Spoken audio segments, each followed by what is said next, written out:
Selamat datang di Edukons, menjadi teman cerita untuk berbagi kebaikan dan kebahagiaan.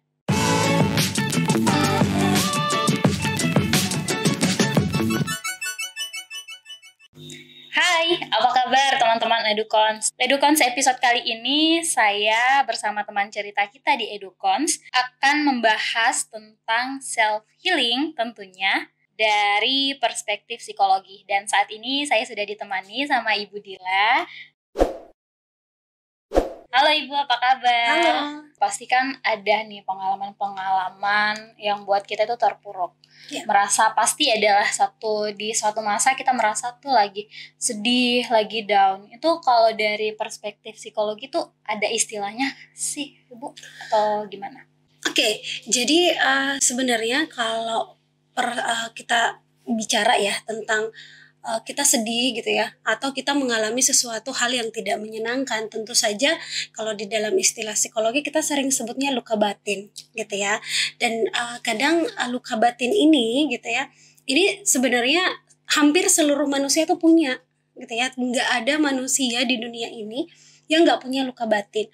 Kenapa? Karena memang udah dasarnya ya kita hidup tuh ya ada senangnya, ada sedihnya gitu ya. Dan sedih-sedih itulah yang ketika kemudian dia berlanjut, dia intens, itulah yang menyebabkan yang biasa kita sebut dengan luka batin. Nah ini juga yang mungkin pada waktu kita kecil kali ya, mungkin ada sesuatu yang tidak menyenangkan, yang membuat kita sedih, yang membuat kalau kadang istilahnya inner child. Nah itu juga sebenarnya istilah-istilah untuk memperlihatkan atau untuk menjelaskan yang dimaksud dengan luka batin itu, atau kesedihan-kesedihan yang pernah kita alami sebelumnya dan finally membuat kita trauma dan mempengaruhi kita selanjutnya. Oke, Bu. Soal luka batin nih Bu, apakah luka batin itu hanya berfokus pada apa yang kita alami dari kecil atau sudah lama gitu? Apakah hal-hal yang mungkin jangka waktunya tidak panjang? Umpamanya dari kemarin nih ada pengalaman. Apakah pengalaman yang kemarin yang membuat kita tuh merasa down itu apa boleh juga nih disebut sebagai luka batin? Atau ada jangka waktu tertentunya? Sebenarnya gini, jadi luka batin itu nggak harus di masa kecil kita ya. Jadi ketika atau mungkin trauma-trauma di masa kecil itu lebih disebutnya dengan inner child. Tapi kalau mungkin setahun kemarin gitu ya, kita mengalami kesedihan, mengalami kegagalan yang sampai benar-benar kita tuh ngerasa down, kita tuh ngerasa menjadi lebih pesimis gitu ya. Itu bisa juga disebut sebagai luka batin. Tapi memang intensitasnya tidak sama ketika kemudian mungkin kita di waktu kecil yang lebih intens dengan mungkin pengalaman yang kemarin gitu ya, kita sedih, kita kecewa gitu, tentu saja itu berbeda ya, bisa disebut luka batin tapi intensitasnya yang berbeda. Oke. Soal luka batin lagi nih Bu ya, apakah kita tuh menyadari gitu kalau kita tuh lagi terluka batinnya, atau mungkin ada seorang yang tidak aware kalau sebenarnya dia lagi terluka gitu batinnya. Oke. Nah, apakah kita menyadari luka batin itu atau enggak? Tentu saja setiap orang itu bisa menyadari bahwa dia terluka. Apa tandanya? Tandanya ketika kita sedih, ketika kita menangis, itu berarti kita sedang terluka. Emosi kita lagi intens, sedih gitu ya. Tapi nah, meskipun gitu ya, ketika kita mengalami kesedihan, itu kan biasanya berlanjut intensnya itu ya, berlanjut mungkin hari demi hari. Nah, biasanya orang yang luka batin itu tandanya ketika dia sudah merasa kayaknya saya sudah mengalami yang namanya susah makan, atau mungkin ada keinginan untuk bunuh diri, atau mungkin takut bertemu dengan orang lain. Nah, itu juga adalah tanda bahwa maybe I need orang lain gitu ya. Saya butuh orang lain untuk membantu saya karena itu sudah intens gitu ya. Tapi secara emosional sudah ada tandanya. Tandanya adalah ketika kita merasa sedih yang sedihnya tuh mendalam banget. Oke, mungkin di saat-saat seperti itulah yang saat ini kita lebih kenal sama self healing nih. Kalau lagi sudah hektik banget nih, sudah pusing, sudah nggak tahu mesti ngapain lagi, kadang-kadang sepertinya saya butuh self healing nih. Kalau dari perspektif psikologi itu Bu, self healing itu apa sih? Oke, self healing ya. Jadi kalau kita dari perspektif psikologi sendiri, self healing itu adalah proses untuk menyembuhkan baik secara psikologis perasaan-perasaan yang benar-benar intens seperti perasaan gagal, perasaan mungkin perasaan yang tidak menyenangkan gitu ya, perasaan terluka, untuk menjadi lebih normal kembali, untuk menerima, untuk acceptance, untuk menerima apapun yang mungkin hal-hal yang tidak menyenangkan yang pernah kita alami. Nah, kalau dari pengalaman nih, terus dengar cerita-cerita dari teman, ada yang ngomong gini, aku mau pergi belanja deh, itu jadi self healing aku, atau aku butuh liburan nih buat self healing. Apakah self healing itu juga punya jenis-jenisnya gitu? Oke, jadi gini, jadi self healing itu memang ada jenisnya gitu ya. Kalau di dalam perspektif psikologi gitu ya, nah self healing itu pertama jenisnya itu forgiveness ya. Jadi bagaimana kita memaafkan everything, bukan cuma orang, tapi memaafkan masa lalu, memaafkan diri kita sendiri ketika berbuat kesalahan. Jadi itu ya forgiveness. Kemudian yang kedua adalah grateful ya. Jadi grateful itu bagaimana kita lebih bersyukur bahwa sebenarnya apa yang terjadi sama diri kita itu kita syukuri, karena mungkin ada orang lain yang mungkin lebih sulit dari kita, lebih apalagi namanya lebih sedih dari kita ketika mengalami hal-hal yang tidak menyenangkan ya di dalam hidup kita. Kemudian yang ketiga adalah mindfulness ya. Jadi mindfulness itu lebih kepada lebih aware ya, lebih memiliki kesadaran, khususnya pada kesadaran terhadap diri kita sendiri bahwa ada hal-hal yang memang saya nggak bisa kontrol. Saya mau tapi saya nggak bisa kontrol gitu ya. Kemudian self compassion ya. Jadi yang keempat, self compassion ini lebih kepada saya menerima kekurangan dan kelebihan saya. Ketika orang lain mungkin ya, ketika orang lain menyakiti kita, kita merasa bahwa ya orang lain menyakiti saya dan saya menerima itu. Orang lain punya kekurangan dan saya juga sebagaimana saya juga punya kekurangan gitu ya. Saya nggak bisa mengharapkan orang lain semuanya berperilaku baik ke saya, sedangkan saya sendiri tuh belum tentu baik ke mereka, seperti itu. Kemudian kalau secara teknik-teknik konseling gitu ya, atau teknik-teknik psikologi seperti ada expressive writing, kemudian ada juga teknik yang namanya relaksasi, guide imagery, banyak kok sebenarnya. Itu semuanya adalah bagian-bagian dari self healing. Tapi sesungguhnya ketika kita kategorikan sebenarnya ada 4 ya. Yang tadi adalah forgiveness, kemudian grateful ya, bersyukur, kemudian yang ketiga adalah self compassion dan mindfulness. Oke. Nah, ada juga nih Boy yang ngomong nih kalau tidur self healingnya itu adalah tidur macam kayak saya nih ya Bu ya. Kadang kalau lagi hektik banget nih, kayak nggak ada solusi, mending saya bawa tidur aja nih. Tapi kan besokannya ya masalahnya masih sama gitu. Ya. Tapi ada yang menyebutkan sebagai self healing. Apakah itu self healing atau malah jatuhnya lari dari kenyataan gitu? Nah, kalau biasanya kan bukan cuma tidur sih sebenarnya, ada yang bahkan melempar barang. Ada juga yang bahkan nonton foya-foya sampai uangnya habis gitu ya. Nah, jadi sebenarnya kalau dikategorikan self healing enggak ya. Kenapa? Karena sesungguhnya dia sama yang seperti yang Andriani katakan ya, bahwa itu upaya untuk lari dari kenyataan. It's okay. Memang mungkin kita bisa lari gitu ya, kita bisa melupakan sejenak. Tapi finally kita kembali lagi. Nah, memang tidak bisa dipungkiri bahwa setiap orang tuh sebenarnya punya proses self healing masing-masing gitu ya. Nggak semua orang sama prosesnya. Mungkin saya self healingnya bisa seminggu, ada juga orang yang sebulan, ada bahkan juga bertahun-tahun tuh nggak sembuh-sembuh. Jadi memang ini bergantung dari pribadi masing-masing. Nah, seperti ya tadi dikatakan tidur itu gimana? Nah, kalau tidur itu ya ketika kita mengalami masalah kemudian kita tidur, itu adalah proses di mana kita kita jeda aja gitu ya. Ketika saya punya masalah, saya jeda. Jeda itu adalah kayak kita ngumpulin energi dulu nih. Energi saya ini udah udah habis gitu ya untuk menghadapinya. Jadi ya udah kita jeda aja. Jedanya bisa macam-macam gitu ya, bisa tidur, bisa jalan-jalan sampai nongki-nongki gitu ya, sampai liburan gitu. Tapi finally ketika sudah jeda, kita ngumpulin energi positif, setelah itu sudah waktunya untuk self healing.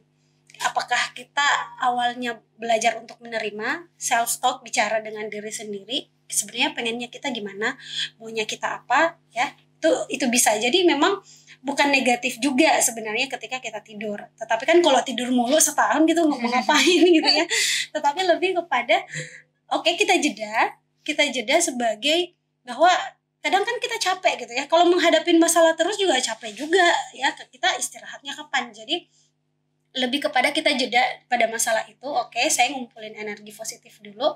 Setelah saya ngumpulin energi positif dulu dan ketika saya sudah siap, nah, kita mulai deh self healingnya gitu ya. Kita sudah mulai belajar memaafkan, belajar bersyukur, atau mungkin apakah itu melalui relaksasi, self talk, atau mungkin metode-metode yang lain gitu. Nih Bu, apa sih bedanya self healing, self love, self care, dan self reward itu? Kalau menurut saya sih self reward bagi diri saya nih, kalau sudah seharian, sudah seminggu atau sudah full nih, sudah padat dengan kerjaan, reward untuk saya adalah kalau bukan nonton ya jalan-jalan gitu. Nah itu semua apa bedanya? Oke, pertama kalau self healing tadi kita udah jelas membahas ya, kita udah discuss mengenai self healing itu adalah proses penyembuhan luka-luka batin secara psikologis gitu ya. Nah, tetapi kalau self love itu adalah bagaimana kita menghargai diri kita sendiri, gitu ya. Self love itu berarti bahwa saya tuh punya kelebihan dan kekurangan ya, dimana kelebihan saya juga itu berhak dicintai, saya juga berhak mengatakan apa yang saya inginkan, saya juga berhak untuk mempertahankan everything gitu ya. Nah, meskipun ya secara bertanggung jawab juga, karena kan kadang ada orang yang ini self love nih gitu ya, sampai egois banget gitu ya. Itu bukan self love, itu egois. Tapi ya paling tidak kita mempertahankan apa yang kita inginkan, yang kita ini tanpa paling tidak itu bertanggung jawab, dalam arti kita tidak mengambil hak orang lain, kita tetap pada jalan yang seharusnya. Itu self love gitu ya.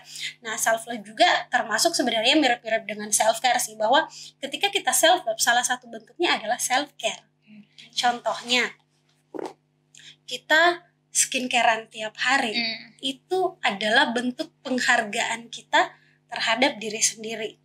Kadang kan orang ngerasa gini deh, kadang kita dibilang, aduh pakai make up yang mahal-mahal gitu ya, sayang gitu ya, sayang duitnya, kemudian ngapain pakai apalagi namanya pakai lipstick kok kemahalan banget gitu ya, atau pakai barang-barang yang branded dan sebagainya. Menurut saya is okay, nggak apa-apa gitu ya ketika kita mampu. Ya, yang salah adalah ketika kita tidak mampu terus minjem. Nah, itu yang salah. Nah, jadi self care ini adalah bagaimana kita merawat diri kita sih. Kalau saya tidak hanya secara fisik tetapi juga secara emosional. Secara fisiknya ya kita skincarean, kemudian kita memakai apalagi namanya skincare yang bagus, menurut kita itu adalah bentuk dari self love, dan kemudian secara specifically dia adalah self care. Kenapa? Karena dari kita menghargai diri kita. Biasanya kan orang gini, bagaimana mungkin seseorang mencintai kamu kalau kamu saja tuh nggak cinta sama dirimu sendiri. Nah, salah satunya ya itu gitu ya, kita dandan, bukan dandan yang menor sih, tapi lebih kepada selera masing-masing, dan kemudian kita ngerasa ini senyamannya saya. Gitu ya. Karena kan kenyamanan orang beda-beda. Ada yang nyaman dengan apalagi namanya naik motor, ada yang nyaman dengan naik mobil, ataupun ada yang nyaman di kafe, ada yang nyaman lebih di warkop dan sebagainya. Itu finally back to personal masing-masing. Nah, kemudian terakhir self reward ya. Nah, sama seperti Andriani ya, self reward itu lebih kepada saya memberikan hadiah untuk diri saya sendiri, karena mungkin kita udah capek-capek, kita udah berusaha, kita udah apalagi namanya men-challenge diri kita, dan finally kita dapatkan itu. Ya, memang kita butuhkan self reward ya. Karena kadang-kala gini, nggak ada yang bisa menolong diri kita sendiri gitu ya kalau bukan kita sendiri. Nggak akan ada orang yang bisa memberikan kita reward kalau kita sendiri tuh nggak bisa memberikan diri kita reward. Kenapa? Karena disitulah muncul yang namanya harga diri. Kita punya harga diri, penghargaan terhadap diri kita itu naik, kemudian percaya diri kita naik. Ketika kita kemudian bisa menghargai diri dengan baik, kita punya percaya diri yang baik, maka itu akan terpancar. Nah, terpancarnya dalam bentuk yang sering kita sebut nih inner beauty. ya kan. Perempuan yang percaya diri tentu saja dia akan kelihatan sebagai high value woman. Nah, high value woman tandanya adalah dia mandiri dan dia percaya diri. Jadi keempatnya itu adalah bagian dari gimana kita finally bisa menjadi, kalau cowok gitu ya dia jadi high value man, dan kalau cewek ya jadi high value woman. Gimana itu jadi cara buat ngeluarin inner beauty gitu ya kan. Jadi apa yang dilakukan untuk self love itu ya bentuknya ya di ini self care, bagaimana kita merawat gitu, dan nantinya juga diberi reward biar ya lebih semangat lagi gitu ya kan kerjanya nanti gitu. Nah, ngomong-ngomong ke self healing nih, Bu, balik ke self healing lagi. Siapa sih yang butuh self healing itu, dan kapan sebenarnya kita itu membutuhkan self healing? Kalau dikatakan siapa sih yang membutuhkan self healing, menurut saya everyone, setiap orang, every people gitu ya, itu butuh yang namanya self healing. Kenapa? Karena sudah keniscayaan bahwa setiap manusia itu ada kalau di dalam agama kita kan, kalau di dalam Islam sih dia lebih kepada di balik kesulitan ada kemudahan gitu ya. Sudah keniscayaan, Tuhan sudah menjanjikan kita kalau kamu hidup di dunia maka pasti kamu akan mengalami kesulitan. Nah, kesulitan, ketika kita mengalami kesulitan, disitulah self healing dibutuhkan. Jadi selama kamu hidup berarti ya kamu butuh self healing ya. Jadi setiap manusia sih butuh self healing. Nah, persoalannya sekarang kadang memang self healing itu beberapa kali ada self healing yang memang kita bisa lakukan sendiri, ada juga self healing yang memang kita butuh bantuan dari orang lain atau orang-orang yang lebih profesional seperti konselor, seperti psikolog gitu ya, bahkan ke psikiater. Nah, kalau untuk self healing secara normal gitu ya, nah itu ya bisa diri kita sendiri, tinggal bagaimana kita belajar keterampilan untuk self healing ya. Setiap orang membutuhkan keterampilan self healing yang dimana ada beberapa teknik-teknik ya, seperti tadi yang saya sebutkan, self talk, berbicara sama diri sendiri, expressive writing. Kalau mungkin ada orang yang lebih suka nulis ya, saya kayaknya nggak suka ngomong sama diri sendiri kayak orang gila gitu ya, jadi bisa pakai expressive writing gitu. Oh gitu ya, kadang yang ditemukan itu yang buat status-status kayak galau gitu, apakah itu termasuk dengan mengekspresikan gitu dalam bentuk tulisan? Kalau expressive writing dengan status-status galau ya, itu sih nggak termasuk ya. Jadi expressive writing itu lebih kepada mungkin waktu zaman saya, apalagi namanya zaman saya remaja tuh kayak diary. Di keep buat dirinya sendiri gitu. Di keep buat diri kita sendiri. Nah, karena gini, kalau status gitu ya, itu kan bisa dilihat oleh semua orang. Dan sesungguhnya gini, kita tuh setiap manusia normal ya, wajarnya itu dia punya privacy yang kadang-kala nggak bisa dikonsumsi oleh banyak orang. Nah, ketika kita nge-status, apalagi statusnya tidak bertanggung jawab, justru akan menimbulkan masalah baru. Orang akan menilai kita. Kembali lagi itu literasi digitalnya ya. Ya, yang kadang gini, kadang kita lupa bahwa kalau kita nge-status di tempat lain, kadang-kala itu mempermalukan diri kita sendiri loh. Ya. Jadi expressive writing itu lebih kepada buku diary. Ya, mungkin kalau zaman saya itu diary, sekarang mungkin bisa di tempat di banyak ini gitu ya, mungkin juga bisa di blog, bisa, tetapi memang yang perlu diyakinkan gitu ya, bahwa ini terjaga kerahasiaannya. Buat apa? Buat privacy diri kita sendiri juga normalnya, karena kalau privacy kita sudah dikonsumsi banyak orang, itu akan menimbulkan masalah baru lagi. Apalagi yang namanya sekarang di advance teknologi kayak gini gitu ya, ada yang namanya cyberbullying ya, yang justru ketika kita nge-status dengan cara yang tidak bertanggung jawab, dengan cara yang nggak bijak, justru menimbulkan orang lain ngebully kita, masalah lagi buat kita. Nah, seberapa penting sih Bu nih terkait self healing, dan seberapa penting kita tuh tahu self healing kita itu bentuknya seperti apa? Nah, seberapa penting self healing ya? Bisa dibilang self healing itu penting banget. Buat apa? Supaya kita tetap waras, guys. Ya. Jadi gini, self healing itu memang membuat kita tuh lebih waras. Kenapa waras gitu ya? Kenapa harus waras? Supaya kita lebih normal dalam menjalani kehidupan ini kan. supaya kalau kita bisa healing, kita nggak sembarangan ngomentarin status orang. Kita nggak sembarangan ikut campur urusan orang lain. Kita nggak sembarangan atau serta-merta selalu merasa rumput tetangga jauh lebih hijau dan lebih indah dibandingkan rumput kita gitu ya. Itu penting banget. Tanda-tanda orang yang nggak self healing itu tanda-tandanya ya gitu. Rumput tetangga selalu lebih indah gitu ya, dikit-dikit komentarin orang kenapa dia nggak gini ya, kenapa dia nggak gini ya. Tapi kalau kita lebih healing, maka kita akan tahu bahwa kita akan lebih mindfulness. Artinya kita lebih sadar bahwa saya tuh punya kelebihan dan kekurangan. Justru karena kelebihan dan kekurangan, saya juga punya kekurangan. Apa yang orang lain lakukan yang maybe nggak sesuai dengan saya, itu lebih, kita bisa lebih nerima gitu ya, lebih acceptance bahwa ada hal-hal yang memang tidak sesuai dengan saya, tapi kayak sepatu gitu loh ya, ukuran 39 untuk saya ya cocok, tapi untuk mungkin Andriani 39 kebesaran gitu ya, benar. Atau mungkin lipstick merah cocok untuk saya tapi Andriani nggak cocok. Jadi it depends on our preference gitu ya, seperti itu sih. Nah, ngomong-ngomong soal self healing nih Bu, dan seberapa penting self healing, kadang nih ya kita tuh nggak sadar kalau kita tuh lagi ada di kondisi yang butuh gitu self healing. Nah, kalau dari perspektif psikologi nih Bu, apa sih ciri-ciri yang bisa kita lihat nih untuk kita tahu bahwa kita ini lagi butuh healing gitu? Oke, apa tandanya? Tandanya adalah ketika kamu udah merasa lelah dengan sesuatu yang kadang membuat kamu tuh kayaknya ini udah nggak cocok deh sama saya gitu ya, kayak kerasa energi kita tuh banyak terkuras untuk sesuatu gitu ya.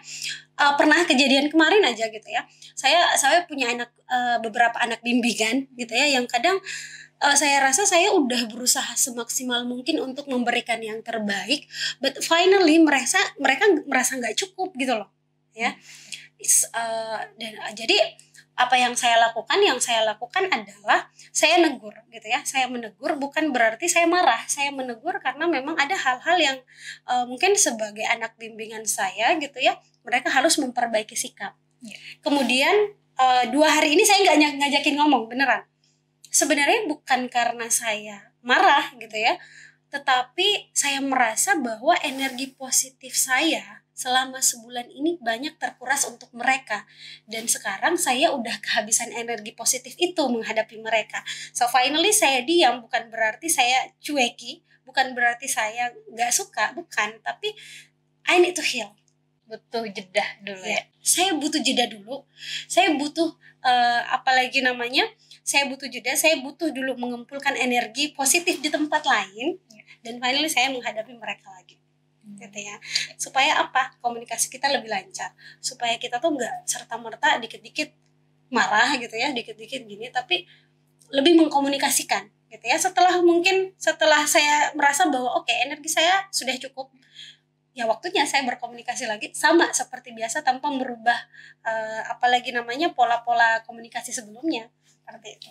Nah gitu nih Mbak, cara untuk nemuin bagaimana self healing kita itu gimana? Atau kita sendiri mungkin yang menyadari atau gimana? Oke. Nah, caranya adalah yang pertama, tanyakan diri kita. Kita kan ada tuh tandanya. Kalau kita udah kesel, ini orang ngapain sih? Gitu ya. Kadang ya, ini orang nggak ngerti-ngerti sih gitu ya. Nah udah, setelah itu ya tanyakan, kok saya marah ya? Kok saya marah ya? Kok saya sampai kayak gini ya? Kira-kira sebenarnya harapan saya ke orang ini sebenarnya apa? Terus yang dia lakukan tuh apa? Nah, maunya seperti apa? Kira-kira saya bisa mengontrol dia nggak? Oke, nggak bisa. Jadi yang harus berubah siapa? Sayanya. Nah, jadi lebih kepada dialog ya. Jadi lebih kepada self talk. Kemudian kan kadang ada yang orang lain lakukan nih nggak sesuai dengan diri kita. Nah, ya udah, meskipun kita kesel, kita belajar memaafkan. Kita forgive gitu. Ada memang jenis yang namanya forgiveness terapi. Jadi terapi pemaafan, bagaimana kita melalui tahapan-tahapan kita, bagaimana kita memaafkan orang lain. Ya, jadi mulai dari kita tahu kesalahannya dia di mana, kesalahan saya juga ada di mana, karena nggak mungkin ada asap kalau nggak ada api gitu ya. Gak mungkin api membakar sesuatu kalau nggak ada bahan bakarnya gitu. Jadi semua konflik yang terjadi di dalam kehidupan kita sebenarnya itu konfliknya bukan cuma karena penyebabnya satu orang, tapi ya kita berdua itu yang menyebabkan konflik itu terjadi. Ada yang memulai, ada yang membesarkan konflik. Kalau ya di situ ya di situ kita mulainya. Jadi kembali lagi bahwa proses acceptance, proses menerima itu kembali lagi pada bagaimana kita selalu berbicara sama diri kita sendiri, bagaimana kita belajar untuk memaafkan orang lain, menerima bahwa ada hal-hal yang memang kita nggak bisa kontrol, ada hal yang bisa kita kontrol, yang bisa kita kontrol ya diri kita sendiri gitu ya. Oke. Nah, ada satu pengalaman nih Bu ya. Kadang nih kalau aku nih nemu sepertinya orang ini kan ada nih rasanya kalau kita itu bisa feeling gitu kalau orangnya sepertinya nggak suka nih sama sikap aku yang seperti ini. Nah, terkadang itu kan yang hal-hal yang seperti itu yang buat down gitu. Kalau saya pribadi sendiri sih kadang di rumah tuh banyak buku-buku ini lah Bu soal self improvement. Oke. Apakah dengan membaca dan kadang nih kalau kita nemu satu quotes di dalam buku self improvement itu kayak iya saya banget nih apakah itu juga termasuk self healing atau itu adalah suatu blocking maksudnya kita sendiri yang nggak mau berkembang dengan bilang kalau ya udah ya akunya memang orangnya seperti ini, ngapain orang yang harus ngikut sama gini ke pembawaanku ya gini gitu. Oke. Nah jadi gini, kadangkala ya memang kita nggak pungkiri bahwa sebaik-baik kita udah berusaha baik, tapi tentu saja ada orang atau ada segelintir orang yang bakalan gak menerima kita. Nah itu udah keniscayaan. Nabi aja sebagaimana baiknya ada yang gak suka, ada yang ngelemparin batu gitu ya. Jadi apalagi kita sebagai manusia biasa pasti ada yang gak suka. Cuma memang kita juga gak bisa serta-merta bahwa ketika orang tidak menyukai kita dan kemudian kita ngeblocking. Kenapa? Karena jangan sampai memang ada hal-hal yang perlu kita perbaiki gitu ya. Ada hal-hal yang memang perlu kita perbaiki, yang memang kita mesti pahami itu. Tapi ketika kemudian kita udah memperbaiki diri, udah berusaha sebaik mungkin untuk memperbaiki diri, menerima oke, saya kurangnya di sini, berarti saya perlu memperbaikinya di sini. Contoh gitu ya, judes banget nih, kurang senyum. Ya udah, kita belajar senyum, kita ngajakin senyum. Tapi makin diajakin senyum kok makin dia kesel ya gitu ya. Nah berarti itu udah bukan ranah kita gitu ya.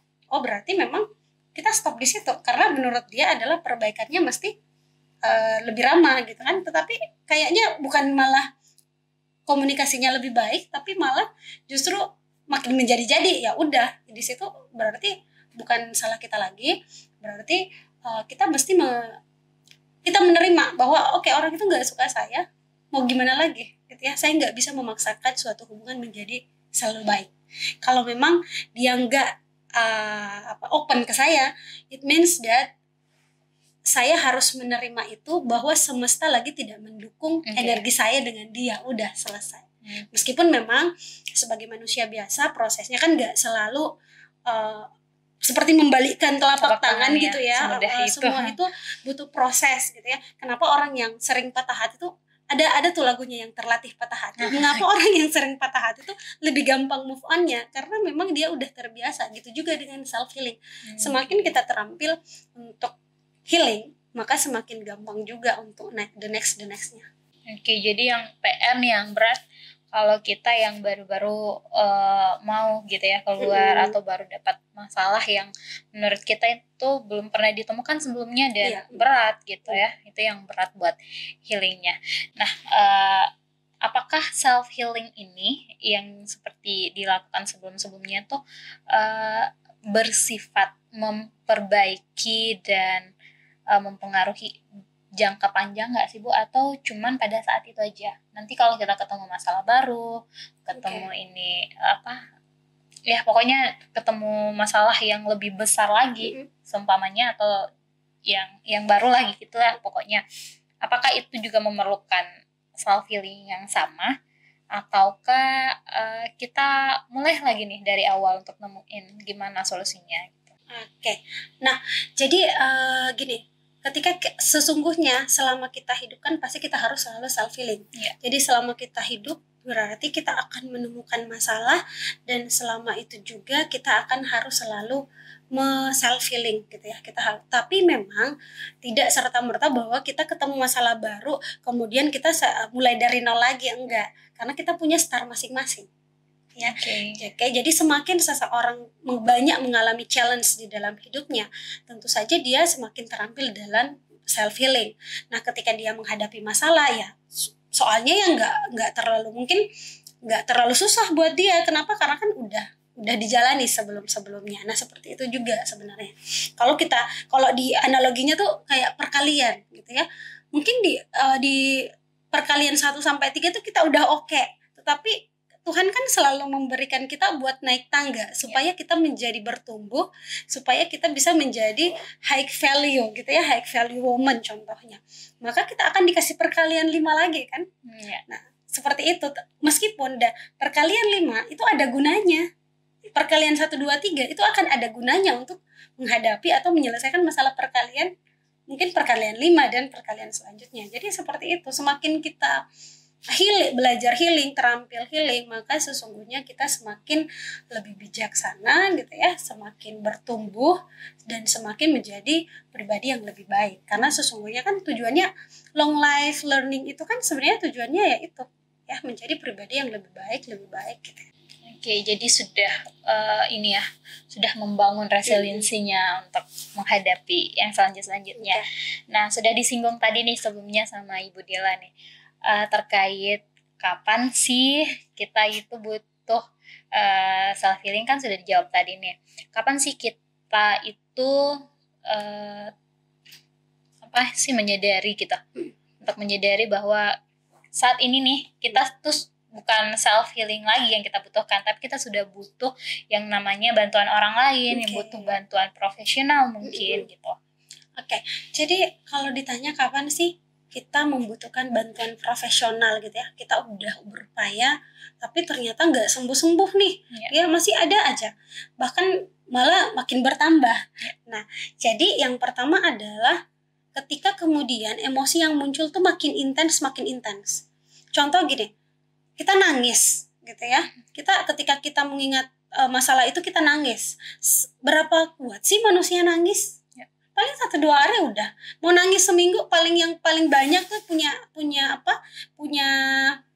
apalagi namanya air mata gitu ya. Punya air mata yang mungkin sebaskop, mungkin seminggu udah. Kalau maupun nangis juga dipaksa nangis nggak bisa ya. Nah, tapi ini kalau orang yang memang saya butuh gitu ya. Saya butuh biasanya itu ketika dia nangisnya tuh intens sampai sebulan nggak sembuh-sembuh, sampai nggak mau ketemu sama orang lain, kemudian perasaan percaya diri hilang, perasaan harga diri itu udah ngerasa buat nggak ada harga dirinya gitu ya, udah merasa nggak dicintai, dia udah merasa nggak ada harganya di mata orang lain, sampai ada berhalusinasi, trauma gitu ya, sampai depresi, dan mungkin ada keinginan bunuh diri gitu ya. Nah, itu berarti itu tanda bahwa you need others to help you. Karena tetapi kembali lagi yang selalu saya bilang, mau ke profesional manapun, mau ke konselor, mau ke psikolog, tapi kalau kita nggak menyadari diri kita bahwa saya harus ditolong nih, itu tidak akan ada gunanya. Kenapa? Karena psikolog, karena konselor itu gunanya adalah dia sebagai katalisator bagi penyembuhan seseorang, khususnya di aspek psikologis gitu ya.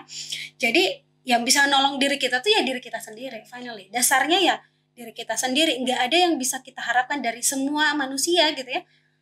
Tuhan kan juga udah bilang, nggak ada yang bisa kita harapkan dari manusia. Tempatnya berharap tuh ya cuma di Tuhan. Dan bisa menolong diri kita ya diri kita sendiri. Jadi ya mulainya dari diri kita. Kita sadar dulu bahwa memang I need help. Kemudian barulah kita ke mungkin ke konselor, kalau mungkin masih pada tahap dalam konseling gitu ya. Tapi kalau udah depresi dan sebagainya ya sebaiknya ke psikolog, bahkan ke psikiater. Oke. Nah, tapi kadang nih ya, Bu ya, kita tuh sudah nyadar nih, kita tuh sebenarnya sudah butuh bantuan orang lain, sudah butuh bantuan profesional gitu. Cuman balik lagi, kita nih hidup di Indonesia dan masih banyak nih stigma-stigma dan pandangan-pandangan yang menurut di luar sana itu masih awam gitu, apalagi kalau kita bicara soal mental nih, masih awam banget sih itu di Indonesia, walaupun sekarang ini sudah anak-anak muda sudah mulai aware tentang hal tersebut, tapi kadang masih ada nih rasa malu apa namanya, masalah aku tuh ditahu gitu, malu cerita gitu. Nah gitu menghadapinya tuh seperti apa gitu ya. Karena gini, kadangkala ketika kita ketemu gitu ya, kalau kita kamu ke psikolog ya, nah ya gitu. Asumsinya kan seolah-olah ketika kamu ke psikolog sepertinya kamu tuh sedang gila, ya kan? Kayak kita tuh jadi orang yang gak waras. Nah jadi bagaimana cara menyikapinya? Yang pertama adalah kamu gak usah mikirin orang lain dulu. Yang kamu butuhkan adalah menolong dirimu sendiri. Itu dulu. Whatever dengan orang lain, yang pasti kamu dulu yang harus sembuh. Setelah itu, setelah kamu sembuh, kamu bisa melakukan apapun. Kamu bisa kamu bisa mengatakan kepada orang lain bahwa oke, saya mungkin pernah mengalami masalah, saya pernah ini, tapi yang sebelum kamu speak up itu ya kamu harus healing dulu, kamu harus sembuh dari semuanya.